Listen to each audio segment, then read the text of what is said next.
சகோதர சகோதரிகள் அனைவருக்கும் இனிமையான காலை வணக்கம். நான் உங்கள் சரோமா சதீஷ்.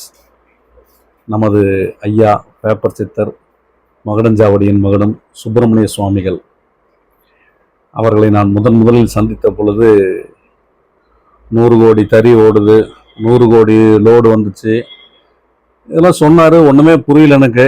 சரி, என்னுடைய நண்பர் திரு ஆடிட்டர் சண்முகம் அவர்கள் தான் என்னை அழைச்சிட்டு போயிருந்தார் முறையாக. சரி, பரிபாஷைகள் அப்படி தாங்க இருக்கும், போக போக சரியாக போயிடும் அப்படின்னாரு. ஏன்னா அவர் எனக்கு தெரிஞ்ச ஒரு 10 ஆண்டுகளுக்கு மேலாக சித்தர் வழிபாட்டில் இருக்கார். சரி, நம்மளும் போவோமே அப்படின்னு சொல்லி தான் நான் பார்த்தேன். முதல் சித்தர் ஐயா தான்.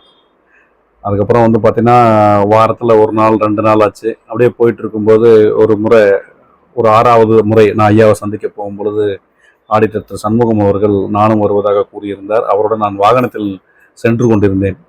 அப்பொழுது நான் அவரிடம் கேட்டேன், சார் எப்படி சார் கண்டுபிடிக்கிறீங்க, இவர் தான் ஒரிஜினல் சித்தர், நீங்கள் எப்படி கண்டுபிடிக்கிறீங்க, அந்த சூட்சமத்தை எனக்கு சொல்லுங்கள் அப்படின்னு சொல்லி கேட்கும்போது அவர் சொன்னார், ஒரிஜினலான சித்தர் பார்த்தீங்கன்னா குளிக்க மாட்டாங்க, ஆனாலும் அவங்க மேலே துர்நாற்றம்ங்கிறது வராது அப்படின்னாரு.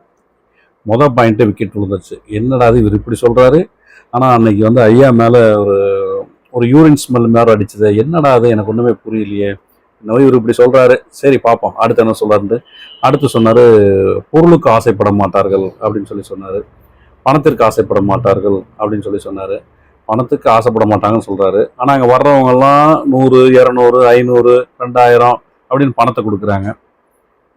சில பேர் டாக்குமெண்ட்டே கொடுத்ததா கூட எனக்கு சொன்னாங்க. எனக்கு ஒன்றும் புரியல. சரி, ரைட், ஓகே. சரி, அடுத்து நம்ம அவர்களை நாம் சந்திக்கும் பொழுது பார்த்திங்கன்னா நம்மளுடைய பாவங்கள் கர்மாக்கள்லாம் அவங்க எடுத்துருவாங்க, நம்மளை சுத்தப்படுத்தி அனுப்புவாங்க அப்படின்னு சொல்லி சொன்னார். அதே மாதிரி அவங்க போக சொல்லும் போது தான் போகணும், அது வரைக்கும் உட்காந்துருக்கணும்னாரு. சரி, ரைட்டு. அப்போ அவர் சொன்ன விஷயத்த நான் என் மனசில் ஒரு ஆணித்தரமாக உள்ளே இறங்கிடுச்சு. இவர் சொல்கிறாரு ஒரிஜினல் சித்தருங்கிறாரு, ஆனால் அவர் மேலே யூரின் ஸ்மெல் அடிச்சதில்லை. சரி, அப்போ நம்ம என்ன பண்ணலாம், சரி பார்ப்போம், நடக்கிறது நடக்கும் அப்படின்னு சொல்லி நான் போயிட்டு இருக்கும் பொழுது நேராக போனோம்.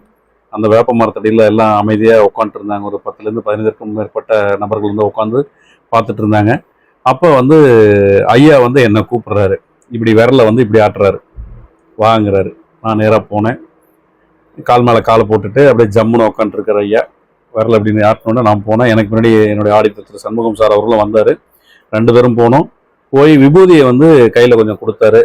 அந்த விபூதியை வாங்கி நெத்தியில் அப்படி ஒரு பட்டையை போட்டுட்டு அவரும் ஒரு பட்டையை போட்டு அப்படியே வெளியில் வந்தோம். வரும்போது கொஞ்ச நேரம் அவங்க உட்காந்துருந்தோம். அப்புறம் சரி போயிட்டு வாங்கினார். அப்புறம் கிளம்பி வந்துட்டோம். வர்ற வழியில் ஆடிட்டர் அவர்கள் தான் ஃபர்ஸ்ட் என்கிட்ட சொன்னார். என்ன சொன்னார்னா, என்னன்னு தெரியல சார், இன்னைக்கு விபூதி பயங்கரமாக மணக்குது, இந்த ஸ்மெல் சூப்பராக இருக்குது, இது வரைக்கும் இந்த மாதிரி நான் ஒரு வாசனை அனுபவிச்சதே இல்லை அப்படின்னு சொன்னார். அப்போ நான் அவர்கிட்ட ஒரு மன்னிப்பு கேட்டுக்கிட்டேன். ஐயா, நான் வண்டியில் நம்ம போகும்போது சொன்னேன், ஐயா மேலே யூரின் ஸ்மெல்லாக அடிக்குதுன்னு நான் மனசில் நினச்சிக்கிட்டேன். ஆனால் உங்ககிட்ட சொல்லலை. சொன்னால் நீங்கள் தான் தப்பாக எடுத்துக்கணும்னு நான் கொஞ்சம் பயந்துக்கிட்டேன். அதனால் உங்ககிட்ட சொல்லலை. ஆனால் ஐயா எனக்கு ஒரு நல்ல பாடத்தை போற்றி விட்டார் அப்படிங்கிறத நான் நம்ப ஆரம்பித்தேன். அப்படி நம்பி நான் போனேன். எனக்கு நிறைய நல்ல விஷயங்கள் நடந்திருக்கு. அடுத்தடுத்த பதிவில் நாம் இதை சந்திப்போம். நன்றி, வணக்கம்.